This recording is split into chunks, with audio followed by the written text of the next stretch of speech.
November 28, 2014. The man who made millions laugh was preparing for his quietest performance yet. Roberto Gómez Bolaños, known worldwide as Chespirito, faced his final day not with fanfare, but with the gentle grace of someone who had given everything to the world. At 85, his frail body contrasted with a mind still filled with the characters that had made him immortal. That morning, nurses found him clutching a sketchbook, pages filled with new adventures for El Chavo, unfinished scenes for Chapulín Colorado, and characters he never had time to bring to life. His last recorded words would shake those who heard them. "I never wrote for laughs. I wrote for hope."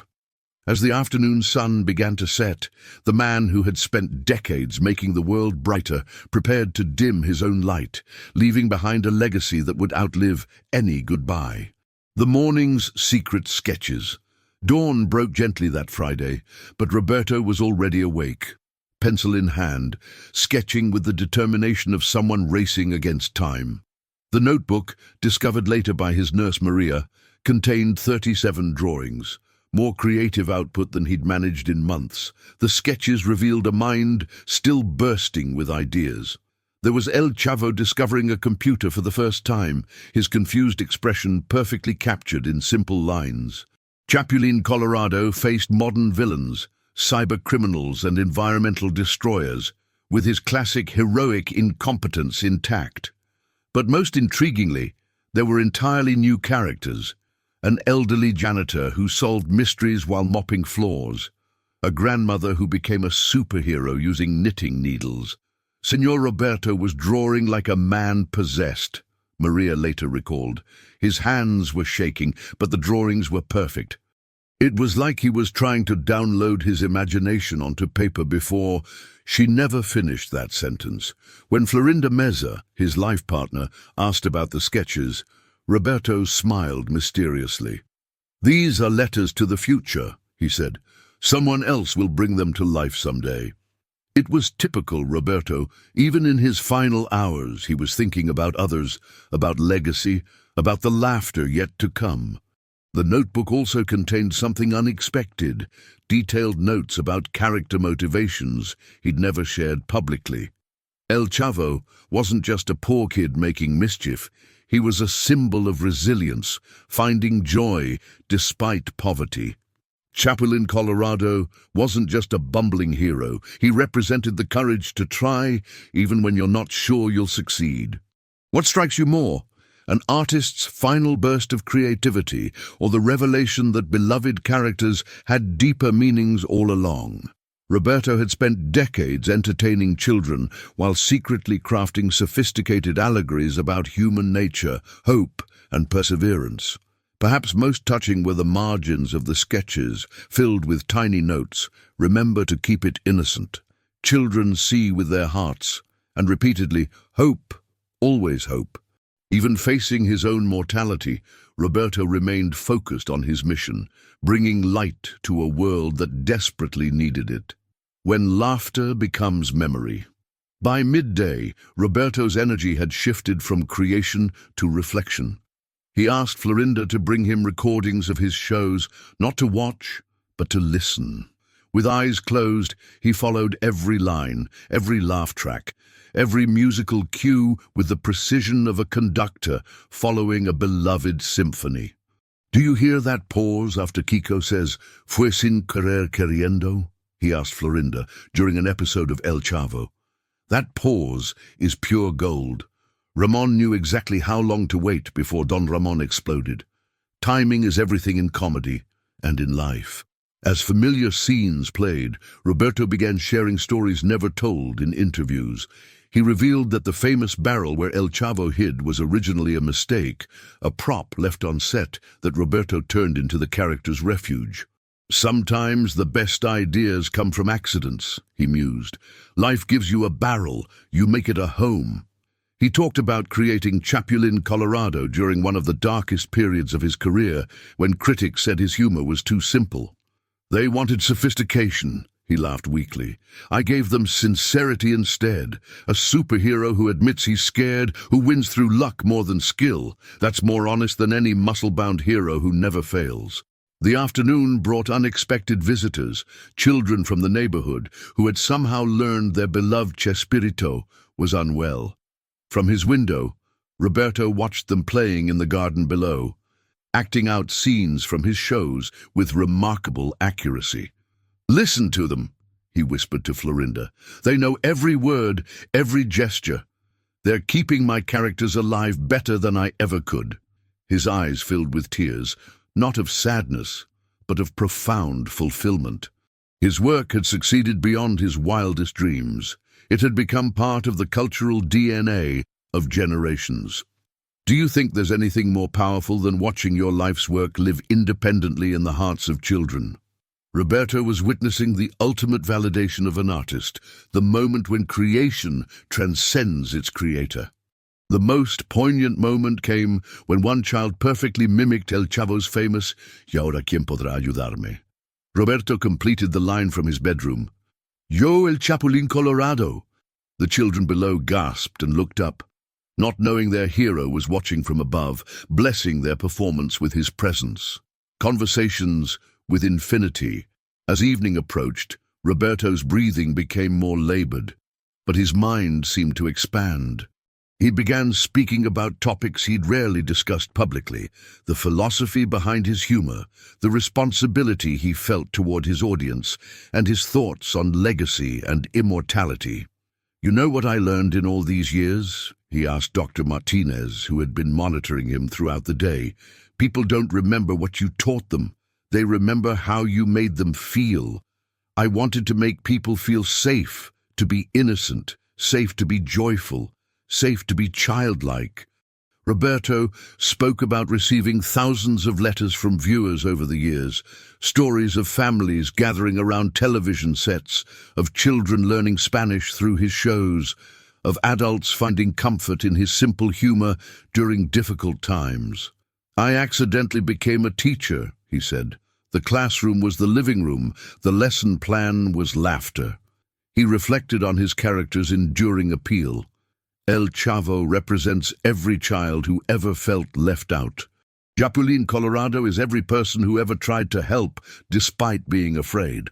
Dr. Chapatin, Chespirito himself, they're all parts of the human experience, just amplified for laughs. When asked about his greatest achievement, Roberto surprised everyone with his answer. Teaching 3 generations that it's okay to be silly. In a world that demands we grow up too fast, I gave permission to stay young at heart. That's not entertainment, that's medicine. Indeed, the conversation turned to mortality, and Roberto faced it with characteristic humor, tinged with wisdom. "I'm not disappearing," he said with certainty. "My body is tired, but my characters? They're just getting started. They'll outlive me by centuries because they represent something eternal. The need to laugh, to hope, to find joy in simple things. Have you ever wondered what it feels like to know your work will outlive you by generations?" Roberto seemed to find peace in that knowledge, understanding that true immortality comes not from living forever, but from creating something that touches souls across time. His last philosophical statement was perhaps his most profound. Comedy is the highest form of truth-telling. When people laugh, their defenses drop, their hearts open. That's when real change happens, not through lectures or sermons, but through shared joy. The final bow nobody saw, 6:30 p.m. Roberto asked everyone to step back for a moment. "I need to say goodbye properly," he explained. What followed was perhaps the most touching farewell in entertainment history. A man bidding farewell to the characters who had defined his existence. He began with El Chavo.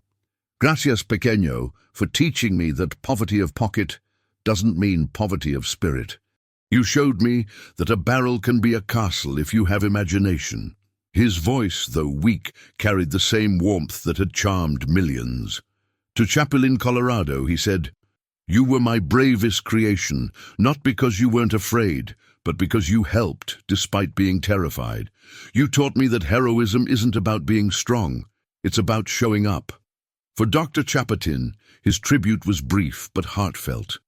"You let me be silly without shame. In a world that takes itself too seriously, you reminded everyone that laughter is the best prescription. Roberto then did something extraordinary. He recited from memory lines from every major character he'd created, as if giving them each a final moment on stage. His family watched in amazement as this frail man transformed one last time into the voices that had brought joy to millions. "And now," he whispered, his energy finally fading, "the show must go on. Without me." He closed his eyes, and those present swear they saw him smile as if he could see his characters walking off into their own eternal sitcom, ready to entertain forever. Florinda held his hand as his breathing became more peaceful. "I can see them," he murmured. "They're waving goodbye, but they're not sad. They know they're free now." At 7:15 p.m., Roberto Gómez Bolaños took his final breath. But in that moment, something magical happened. From the children still playing outside came the sound of laughter. Not sad or mourning, but pure, joyful laughter as they continued acting out scenes from his shows. What does it mean when the world doesn't stop laughing even as the one who taught it to laugh takes his final bow? Perhaps it means he succeeded beyond any artist's wildest dreams. He had created something truly eternal. In his final moments, Roberto wasn't alone. He was surrounded by family, by love, and by the invisible presence of millions of people whose lives had been brightened by his imagination. The man who had given the world permission to laugh had earned the most peaceful farewell possible. Legacy in perpetual motion. Within hours of Roberto's passing, something unprecedented happened. Social media exploded not with sadness, but with celebration. Videos of his funniest moments went viral. Families gathered to watch marathon episodes, and children who had never met him began learning his character's lines. The immediate response revealed the true scope of his impact. Presidents issued statements, but more importantly, ordinary families made extraordinary decisions. Parents called in sick to work to spend the day watching Chespirito shows with their children. Teachers cancelled lessons to let students perform his sketches. Entire neighborhoods organized impromptu El Chavo festivals. News anchors found themselves breaking into smiles while reporting his death, unable to maintain professional solemnity when discussing someone who had made their own childhoods magical. It was perhaps the only news story in history where reporters struggled not to laugh while delivering sad news. In retirement homes, elderly residents gathered around televisions, sharing stories of watching his shows with their own children decades earlier. In hospitals, doctors reported that pediatric wards became unusually cheerful as staff and patients bonded over Chespirito quotes and impressions. The phenomenon extended globally.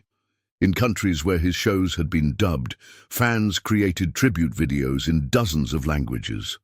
The phrases "fue sin querer queriendo" and "no contaban con mi astucia" began trending worldwide, proving that humor truly is a universal language. Perhaps most remarkably, his death sparked creativity rather than mourning.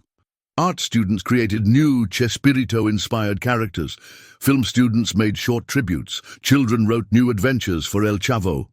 Roberto's final gift to the world was inspiring others to create, to imagine, to carry forward his mission of spreading joy through storytelling. 6 months later, television ratings showed his programs had actually gained viewers post-mortem. New generations were discovering his work through older siblings, parents and grandparents who insisted on sharing their childhood heroes. Roberto had become more popular in death than he had been in his final years of life. Do you think any artist could ask for a better legacy than knowing their death sparked more creativity and joy rather than just mourning? Roberto had achieved something remarkable. He had created art so joyful that even his absence became a celebration of life. The notebooks found in his room after his passing contained more than just sketches. Hidden throughout were messages for the future. To whoever finds this, the world needs laughter. Make them smile, but always with love. It was as if he had been preparing instructions for those who would carry his torch forward. Roberto Gómez Bolaños left this world exactly as he had lived in it, quietly, surrounded by love, and focused on others rather than himself. His final day revealed a man at peace with his life's work, confident that he had fulfilled his purpose of bringing joy to a world that desperately needed it. The secret sketches found that morning proved that even in his final hours, Roberto remained what he had always been, a creator, an optimist, a man who saw possibilities where others saw endings. His last burst of creativity demonstrated that true artists never retire. They simply transition from active creation to eternal inspiration. His final conversations revealed the depth behind the apparent simplicity of his work. What millions had enjoyed as innocent entertainment had actually been sophisticated moral instruction disguised as comedy. He had taught empathy, resilience, and hope, while audiences thought they were just being entertained. The manner of his passing, peaceful, dignified, surrounded by characters taking their final bows, seemed almost scripted by Roberto himself. Even death became another perfectly timed performance, with his characters walking off into eternity just as his own light dimmed. The world's immediate response to his death proved that his legacy was secure. Rather than mourning, humanity chose celebration. Rather than sadness, there was gratitude. Rather than endings, there were new beginnings as fresh generations discovered his timeless humor. Roberto had achieved something more valuable than fame or fortune. He had earned a place in the collective heart of humanity. His characters became family members in millions of homes. His phrases became part of everyday language. His values became inherited wisdom passed from parents to children. In the end, Roberto Gómez Bolaños accomplished what every artist dreams of but few achieve. He created something that transcended himself. His death was not an ending, but a transformation, from mortal creator to eternal inspiration, from temporal entertainer to timeless teacher of joy. The children playing outside his window as he took his final breath provided the perfect metaphor for his legacy. The laughter continued, the games went on, the joy persisted. Roberto was gone, but Chespirito, the eternal child, the hopeful hero, the gentle teacher, would never die. His last day reminded us that the measure of a life well lived isn't in its length, but in its impact. Roberto lived 85 years, but his influence will span centuries. He created laughter that will echo through generations, characters that will never age, and values that will never become obsolete. As he had written in his final notebook, "I never wrote for laughs, I wrote for hope." Mission accomplished, Roberto. The hope lives on.